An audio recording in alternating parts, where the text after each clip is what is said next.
પશુ આરોગ્ય મેળા ભાદરવા ગામની ગૌશાળામાં ડિવોર્મિંગ અને ડેંગિંગ ગુજરાત રાજ્ય પશુપાલન શાખાના પશુ આરોગ્ય મેળા કાર્યક્રમ અંતર્ગત વડોદરા જિલ્લા પંચાયત પશુપાલન શાખા હેઠળના સાવલી તાલુકાના પશુ દવાખાના દ્વારા ભાદરવા ગામમાં આવેલા સતનો દરબાર ખાતેની ગૌશાળામાં સફળતાપૂર્વક પશુ સારવારનું આયોજન કરવામાં આવ્યું હતું.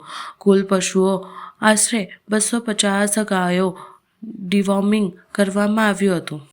આજરોજ આપણે ગુજરાત રાજ્ય પશુપાલન ખાતા અંતર્ગત આવેલા સાવલી તાલુકાના પશુ ચિકિત્સા અધિકારી તરીકે ડૉક્ટર મલ્હાર મેં પશુધન નિરીક્ષક તરીકે અમારા અન્ય સ્ટાફગણ સાથે આપણે ભાદરવા ખાતે સતનો દરબારની આવેલી ગૌશાળા કે જેમાં 250 થી 300 જેટલા જાનવરો આવેલા છે, જેમાં ગાયો અને ભેંસોનો સમાવેશ થાય છે.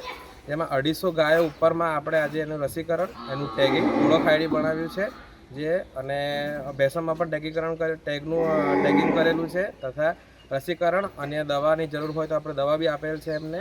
અને એ રીતે આજનો કાર્યક્રમ પશુ મેળાના અંતર્ગત આપણે આજે પૂરો દિવસ અહીં આપણે ફાળવેલો છે. મારું નામ ડૉક્ટર મલ્હાર ખાંટ, મારી સાહેબનું નામ બોલજો બધા.